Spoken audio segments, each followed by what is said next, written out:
Welcome to our deep dive today. We're going to be exploring fundraising for NGOs. What exactly is fundraising for NGOs? Sure. I think a lot of people, when they hear that, they picture someone shaking a donation bucket on a street corner. Right. Or, something like that. Yeah. But I have a feeling it's a lot more than that. It definitely goes deeper than that. Yeah. So at its core, fundraising is really the process of gathering the resources, Okay. whether that's financial or in kind, that an organization needs to operate and fulfill its mission. Okay.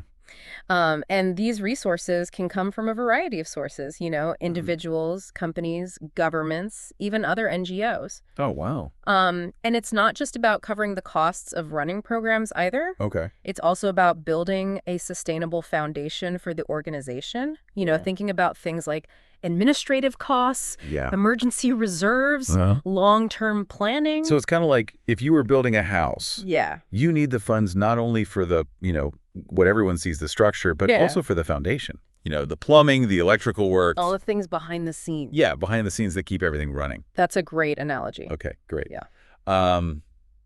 So you mentioned that India's fundraising landscape is particularly interesting. Yes. Can you tell me a little bit more about that? What makes it so unique? Well, I think it's really a confluence of factors. In India's socioeconomic factors, the cultural giving practices, the government policies. Okay. All of these come together to create this really amazing blend of opportunities. Okay. So you've got, more traditional methods of giving, like religious giving, individual donations. But then you've also got, things like government grants, Okay. corporate social responsibility initiatives, Right. and the rise of crowdfunding. Yeah, it's a whole mix. Yeah, it's a lot. And I see from these sources that there are some specific examples like the National Health Mission Right. and the Skill India programs, which sound like they're very closely linked to the government's objectives. Absolutely.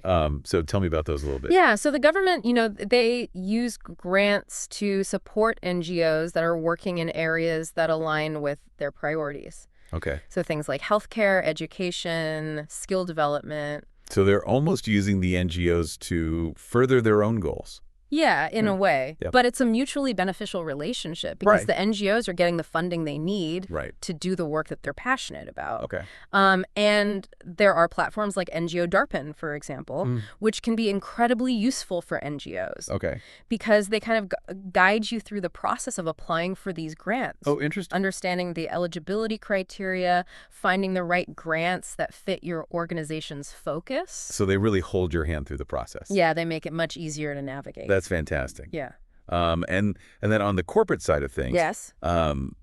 the sources mentioned some really big names like the Tata Group and the Reliance Foundation, which seem to be involved in all sorts of things, from education to healthcare, rural development, disaster relief, you name it. Yeah, it's pretty amazing how much they contribute. And why is that? Well, a big part of that is because of the Companies Act of 2013, Okay. which mandates that certain companies in India have to allocate at least 2% Wow. of their average net profits to corporate social responsibility initiatives. Wow. That's a pretty significant mandate. It is, and it's really been a game changer for the NGO sector, Okay. because it's made CSR a really significant area for NGOs to explore for funding. So if I were an NGO leader and I was hoping to tap into some of this CSR funding, Right. what would your advice be?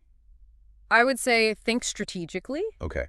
Do your research, identify companies whose CSR focus areas really align with your NGO's strengths in the work that you do. So you need to find those perfect partners. Exactly. You want to create win-win situations. Yeah. So when you approach them, you're approaching them with a proposal that clearly demonstrates how supporting your organization will also help them achieve their CSR goals.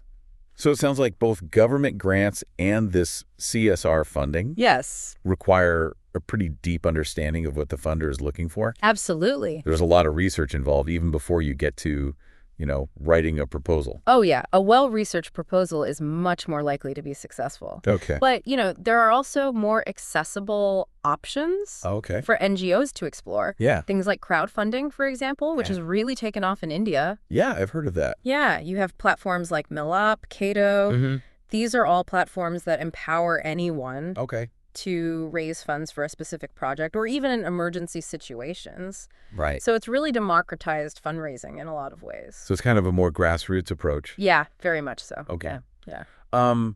What would you say are some of the keys to running a really successful crowdfunding campaign? Is it all about social media? Social media is definitely important Right. for amplifying your reach, getting the word out there. Right. But I think the real core of a successful crowdfunding campaign is having a really compelling story. Oh, interesting. Something that's going to emotionally resonate with donors. Okay. Look at some of the successful campaigns on these platforms. They use powerful visuals, strong narratives. They really showcase the impact that the donations will have. So they're not just presenting facts and figures. Right. It's more about pulling at the heartstrings. Exactly. It's about connecting with people on an emotional level. Okay. Yeah. So it sounds like there's a lot of different approaches that you can take with fundraising. Absolutely. And they all kind of come with their own set of nuances. Yeah. Now, what about international funding? Okay. The sources mention these really big global organizations like the Bill and Melinda Gates Foundation, Right. USA, they fund some really incredible global initiatives. Absolutely. Can you tell me a little bit about that? Sure. So international funding can definitely be transformative for NGOs in India. Okay. It can open up a lot of doors, provide significant resources, Mm-hmm. but it's really important to understand the complexities involved. For example, there's the Foreign Contribution Regulation Act, Okay. or FCRA, Mm-hmm. which governs how NGOs in India can receive and use funds from abroad. Okay. So that's something that any NGO that's seeking international support needs to understand very well. Makes sense. Very important. Yeah. You also need to make sure that your proposals Mm-hmm. are tailored to the priorities of these international funders. Right. And you need to be able to showcase really strong accountability mechanisms. Absolutely. That's key. So it sounds like international funding kind of comes with its own whole other level of expertise Yeah, you could say that. that you need to have. Definitely. Now, it seems like there's a theme emerging here. Yeah, what's that? It's not just about knowing where to look for funding. Right. It's about having a strategy. Absolutely. You really need a plan, right? It's hit the nail on the head. Okay. Having a comprehensive fundraising plan is like having a roadmap Yeah. for your entire journey. Okay. It's going to help you stay on track, make sure you're moving in the right direction. So kind of like a map that's guiding you through all this diverse terrain. That's a great way to put it. Okay, great. Yeah, So a fundraising plan is really important, absolutely. and we'll talk about that more a little bit later. Great. Yeah. Looking forward to it. Yeah, it helps you set clear goals, identify your target audiences for each of the initiatives that you're working on, Okay.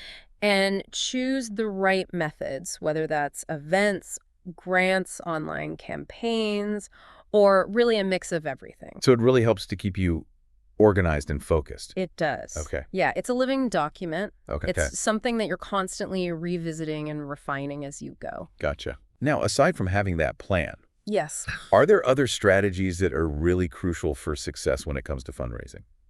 Building relationships with donors is absolutely essential. Oh, okay. It's not just about getting that one-time donation. Mhm. It's about cultivating long-term partnerships Right. built on trust and shared values. So it's about more than just sending out a generic thank you email. Right. You really need to nurture those connections. Make donors feel like they're a part of something meaningful. Absolutely. Yeah. It's about personalized communication, Okay. regular updates on your progress, Mhm. genuine appreciation for their contributions. So make them feel valued. Exactly. Yeah. And, I remember Yeah. years ago I supported an NGO and I got this handwritten thank you note from them. Oh, wow. And it just made such an impact. Really? It just made me feel like my contribution really mattered. Oh, I love that. Yeah. It's those little personal touches It is. that can make all the difference. Absolutely. Okay, great. Yeah. Now, aside from cultivating relationships, Yeah. what other strategies are really essential in today's world? Well, you can't underestimate the power of storytelling. Yeah. Especially in the digital age. Right. Our sources really emphasize this, the Mhm. need to weave compelling narratives that showcase your NGO's impact. And that's really important online because you're trying to grab people's attention Right. in such a crowded space. It's a very noisy world out there. Yeah, exactly. Yeah, so you need to make sure your story stands out. Oh, so how do you do that? Well, What are some tips? think about powerful visuals. Okay. Use photos, use videos, incorporate beneficiary stories. Oh, that's a good idea. Yeah. Let people see the real people whose lives are being changed by the work that you're doing. And maybe even use data visualizations to show the impact. Exactly. Data can be really powerful. Okay. But you have to present it in a way that's engaging and easy to understand. Right. So again, it's not just about the facts and figures. Right. It's about telling that story in a way that's going to connect with people. Absolutely. It's all about making that emotional connection. Okay, great. Yeah. Now, we've talked about a lot of different sources of funding. Yeah, we have. But should NGOs put all their eggs in one basket? Or is it better to diversify? Diversifying your funding portfolio is crucial for long-term sustainability. And why is that? Well, you don't want to be entirely reliant on a single source of funding because what happens if that source dries up? You're in trouble. Exactly. Yeah. So you need to spread the risk. Okay, so what are some ways that NGOs can diversify their funding streams? So in addition to things like grants, CSR funds, crowdfunding, explore options like generating your own income through a social enterprise. Oh, I'm really fascinated by the idea of social enterprises. Yeah. Can you tell me a little bit more about that? Yeah. So a social enterprise is basically a business that's run by an NGO with the goal of generating income that can then be used to support the organization's mission. So it's like a double win. It is. You're generating income, but you're also furthering your social mission. Exactly. Okay, great. So for example, you might have an NGO that trains women in a particular skill and then helps them to sell the products that they make. And the profits from those sales go back into supporting more women. Oh, that's a great example. Yeah. So it creates this sustainable cycle of empowerment. Okay. And, events and sponsorships are another great option. Oh, yeah, events. Yeah, things like charity runs, auctions, gala dinners, concerts. These can all generate income while also raising awareness. And it's a way to get the community involved? Exactly. It's a way to engage people. Okay. Build those relationships. And you can also get corporate sponsors for some of these events. Absolutely. Right. Companies are often looking to support causes that align with their values. Yeah. So by partnering with a company, you can tap into their resources and reach a wider audience. Okay, so it sounds like diversifying your funding portfolio really requires you to think outside the box. You have to be creative. Yeah. You have to be resourcement. You have to explore all the options that are available to you. Now, are there any other strategies that you would recommend that maybe we haven't talked about? If you're a membership-based NGO, membership fees or subscriptions can provide a really stable source of income. Okay. And don't underestimate the power of in-kind donations. What does in-kind donation mean? So that's basically donating goods or services instead of money. Okay, got it. So for example, let's say you're an educational NGO. Right. Receiving donated computers or books could be incredibly valuable. Yeah, of course. Or a company might offer pro bono marketing services. Okay, that makes sense. Yeah, so it's all about thinking creatively and leveraging the resources that are available to you. So it seems like there are endless possibilities when it comes to fundraising. There really are. But with so many options, it must be hard to know where to start. It can be. What would you say are some of the key takeaways that our listeners should keep in mind? So I think the first thing to remember is that fundraising is an ongoing process. It's not something you do once and then forget about. Yeah. You need to continuously be cultivating those relationships with donors, seeking out new opportunities, adapting to the ever-changing landscape. It's a lot of work. It is. Yeah. But it's incredibly rewarding. Okay. What would you say is the most important factor for success? I would say passion and dedication. Fundraising is so much easier. When you genuinely believe in your mission, when you're excited to share that passion with others. And always remember that transparency and accountability are key to building trust with donors. And that's something that we haven't really talked about much. Right. Why is transparency so crucial for NGOs, especially in India? In India, there have been instances of mismanagement or lack of accountability within the NGO sector. Right. And that can really damage public trust. Right. It makes people hesitant to give. Exactly. Okay. So it's essential for NGOs to demonstrate a commitment to ethical practices, financial transparency, Right. rigorous impact assessment. So it's about proving to your donors that their contributions are being used effectively Absolutely. and ethically. It's about being good stewards Okay. of the resources that you're entrusted with. So how can NGOs really build that trust Well, through transparency? regular reporting is crucial. Okay. Sharing your financial statements, impact reports, case studies that demonstrate the difference you're making. So it's all about communicating openly and honestly It is. with your stakeholders. Yeah. Transparency is really about building trust. Right. And trust is the foundation Okay. of any successful fundraising effort. Great. That makes a lot of sense. Yeah, So it seems like building and maintaining that trust is an ongoing effort. definitely. Now, you mentioned earlier that the Indian context adds another layer of complexity to all of this. Yeah. Can you elaborate on that a bit? Sure. So, India has this incredibly vibrant culture of giving that's deeply rooted in tradition and religious practices. Okay. Think about the concept of dawan, Right on. which is charitable giving. Okay. That's embedded in so many different religions and communities. Okay. It's a really powerful force Yeah. that NGOs can tap into. And I'm thinking about some of the temples I've seen Yeah. with like donation boxes overflowing. It's clear that generosity is really highly valued. Absolutely. So how can NGOs effectively reach these different communities Right. and inspire them to give? Well, it's really about understanding the motivations and preferences of different donor segments. Some donors might be driven by religious beliefs Okay. and want to support faith-based initiatives. Okay. Others might be drawn to hyperlocal causes Okay. or specific social issues Right. that they deeply care about. So it's about tailoring your message to resonate with those different values. Absolutely. Okay. And connecting with donors on a personal level. Right. Building those relationships. Exactly.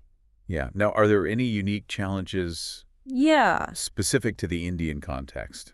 Well, we talked about the importance of transparency, but the regulatory landscape also plays a significant role. Okay. The Foreign Contribution Regulation Act. Right, the FCRA. Or FCRA, exactly. Yeah, I've heard a lot about that. Yeah. It seems to be a bit controversial. Yeah, it's definitely been a topic of much discussion. Okay. Can you shed some light on that for us? Sure. So the FCRA was basically put in place to ensure that foreign funding is being used for legitimate purposes. Okay. And that it's not compromising national interests. Okay, that makes sense. Yeah, so NGOs that are seeking international funding need to really carefully navigate these regulations. Okay. Ensure complete compliance. Right. And maintain impeccable records. Okay, so it adds a layer of complexity. It does. But it's there to protect everyone involved. It is, yeah. Okay, great. It's all about accountability. Yeah. Yeah. So we've covered a lot of ground today. We have. From the different sources of funding that are available in India to some of the essential strategies and the unique challenges that NGOs face. Right. What advice would you give to someone who's just starting their fundraising journey? Okay. Well, I would say first and foremost, make sure you're passionate about your cause. Okay. Because that genuine belief in your mission is going to fuel your efforts, and it's going to resonate with potential donors. It's contagious. It is. People can feel that. They can. Yeah. And then the second thing I would say is build a solid foundation, assemble a strong team, develop a clear fundraising plan. Right, that roadmap. That roadmap, exactly. Yeah. And start cultivating those relationships with potential donors. Okay, those are great tips. Thank you. Any other words of wisdom you'd like to share with our listeners? I would just say be open to new ideas. Okay. Embrace innovation. The fundraising landscape is constantly evolving. Right. So you need to stay curious. Yeah. You need to be willing to adapt your approach. Okay. Experiment with different strategies. Right. Learn from your experiences. And never stop believing in the power of your mission. That's fantastic. Thank you. It's been so fascinating exploring the world of fundraising with you today. Likewise. I know I've learned a lot. Good. And I hope our listeners have too. Me too. So for anyone listening who wants to learn more about this, make sure to check out the resources that we've linked in the show notes. Very. And a huge thank you to you. Of course. For sharing your expertise with us. It was my pleasure. Thanks for having me.